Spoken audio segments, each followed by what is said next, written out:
Hey there.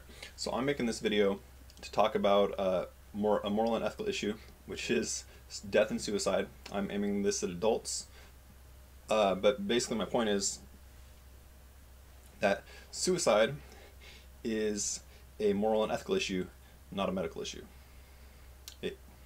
Death is a medical issue. Suicide is a moral and ethical issue, and a theological issue. Well, it depends how you look at it.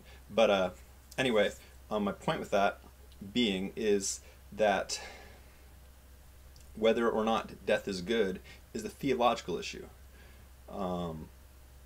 It's a philosophical and theological issue, whether or not death and dying is good. I'm not personally saying, right now, I'm not even taking a position on the issue, other than basically trying to point out the fact, yes, the fact, I would say, I think so anyway, that so coercive psychiatric practices, the fact that in the United States, in just about every state, if someone if someone says that they are going to hurt themselves and kill themselves, and they have a plan, mean, and intention of doing so, that they're, if the wrong people find out, but if the helping professionals find out, then that person who has a plan, mean, and intention of stopping their own life is going to get locked up in a hospital, which is effectively imprisonment. So the implicit theological position that those locking up the individual are taking is that death, that that person should not die, that it is better for them to live than to die. Now that is a theological position fundamentally, because it relates to the afterlife, which is controlled by, according to most religions, God. According to atheists, you just die and there's nothing. So this is one reason why civil commitment is wrong, because you're effectively enforcing an implicit theological position on someone else. That's wrong to do. We live in the United States, where you have freedom of religion. So therefore, if someone says, I want to die, to say that that is not good, and I'm talking about adults here. Children, I don't have an opinion, I don't have a strong opinion on children and suicide. It happens, I think it's tragic. I'm talking about adults in suicide right now. So I'm not promoting suicide. I think we should, ideally, I would like it if no one engaged in the behavior of suicide. That would be ideal if no one did. But the fact is people do. And it is not moral or ethical to forcefully and coercively stop them. I think it is moral and ethical and even good to try and peacefully and non-forcefully and non-coercively try to persuade individuals to not engage in suicide.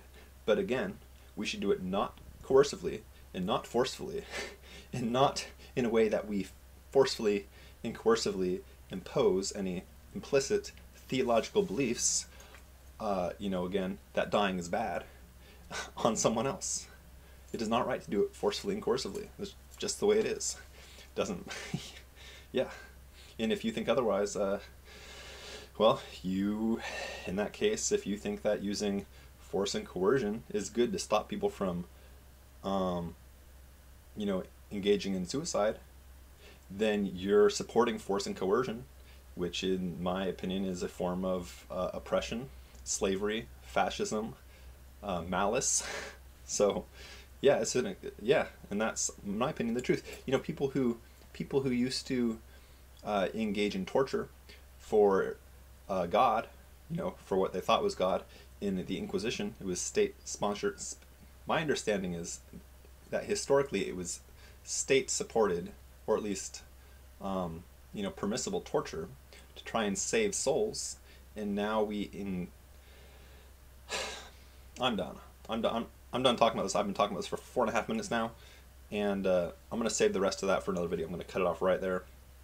But yeah, the fact of the matter is, now we engage in state-supported imprisonment. That is, state-supported de facto imprisonment of individuals, of adults who have tried to and failed, or say they're going to engage in suicidal behaviors. So that's a fact. Anyway, yeah, I'm going to end it there. Thanks for watching. Share this video with others. Watch my other videos. Visit my websites and subscribe to this channel. And I hope you have a great morning, evening, afternoon, night, whenever, wherever you may be. Thanks for watching.